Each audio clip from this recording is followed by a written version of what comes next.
Assalamualaikum warahmatullahi wabarakatuh. Bapak Ibu guru yang hebat, pada topik 2 aksi nyata kali ini saya akan share tentang mengapa kurikulum perlu berubah. Sebelumnya, perkenalkan saya Fani Angganing Tias, Guru Seni Budaya SMP Negeri 1 Karangkobar, Kabupaten Banjarnegara, Provinsi Jawa Tengah. Baik Bapak Ibu guru semuanya, aksi nyata yang saya lakukan adalah dengan menyebarkan pemahaman tentang kurikulum merdeka, yaitu di YouTube, di Facebook, dan di WhatsApp. Baik Bapak Ibu semuanya, kita langsung masuk. Apa itu kurikulum? Kurikulum tercantum dalam Undang-Undang Nomor 20 Tahun 2003 tentang Sistem Pendidikan Nasional. Pasal 1/19 yaitu kurikulum adalah seperangkat rencana dan pengaturan mengenai tujuan, isi, dan bahan pelajaran serta cara yang digunakan sebagai pedoman penyelenggaraan kegiatan pembelajaran untuk mencapai tujuan pendidikan tertentu. Selanjutnya, bagaimana kurikulum yang baik itu? Kurikulum yang baik adalah kurikulum yang sesuai dengan zamannya dan bersifat dinamis, yaitu terus dikembangkan atau diadaptasi sesuai dengan konteks dan karakteristik murid demi membangun kompetensi sesuai kebutuhan mereka kini dan masa depan. Baik Bapak Ibu guru semuanya, lalu apa fungsi kurikulum? Kurikulum adalah alat untuk mencapai tujuan pendidikan nasional. Kurikulum merupakan pedoman guru dan siswa agar terlaksana proses belajar mengajar dengan baik dalam rangka untuk mencapai tujuan pendidikan nasional. Selanjutnya, mengapa kurikulum itu perlu berubah? Yang pertama adalah agar relevan dengan perkembangan zaman. 2.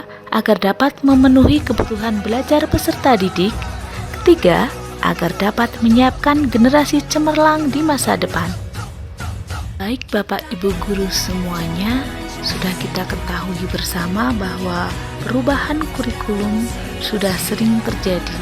Kita amati dalam 16 tahun terakhir. Yang pertama, tahun 2004 kurikulum KBK, 2. Tahun 2006 kurikulum KTSP, 3. Tahun 2013 kurikulum 2013, 4. Tahun 2017 kurikulum revisi, 5. Tahun 2020 kurikulum merdeka sampai saat ini. Lalu, apa kerangka dasar dari kurikulum merdeka itu? 1. Tujuan pendidikan nasional. Yang kedua, profil pelajar Pancasila. 3. Struktur kurikulum. 4. Prinsip pembelajaran dan asesmen. 5. Capaian pembelajaran. Baik Bapak Ibu semuanya, lalu apakah kurikulum merdeka yang ditetapkan oleh pemerintah pusat dapat diadaptasi oleh satuan pendidikan? Jawabannya adalah dapat.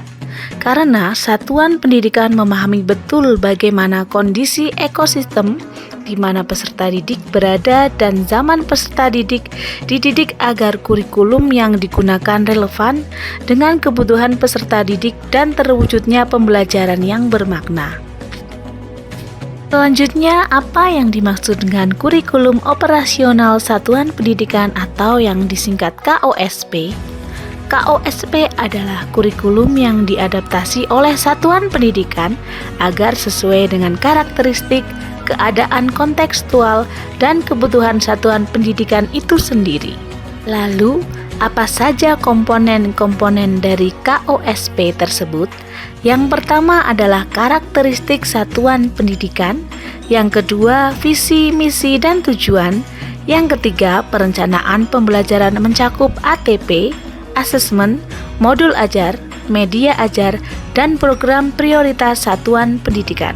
Lalu yang keempat adalah pengorganisasian pembelajaran mencakup muatan kurikulum, beban belajar, program intrakurikuler, ekstrakurikuler, dan proyek penguatan profil Pancasila. Yang terakhir adalah sistem pendampingan evaluasi dan pengembangan profesional.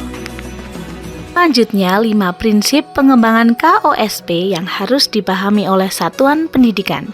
Yang pertama, berpusat pada murid. Kedua, kontekstual. 3. Esensial, 4. Akuntabel, dan yang terakhir melibatkan berbagai pemangku kepentingan. Baik Bapak Ibu semuanya, mengapa dalam satuan pendidikan menggunakan dokumen KOSP?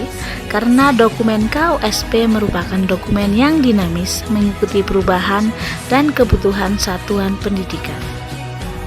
Baik Bapak Ibu semuanya, demikian aksi nyata saya kali ini yang berjudul menyebarkan pemahaman kurikulum merdeka melalui media sosial. Jika Bapak Ibu berkenan, silahkan mengisi link umpan balik pada kolom deskripsi atau kolom komentar.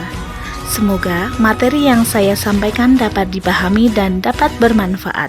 Terima kasih, salam budaya. Wassalamualaikum warahmatullahi wabarakatuh.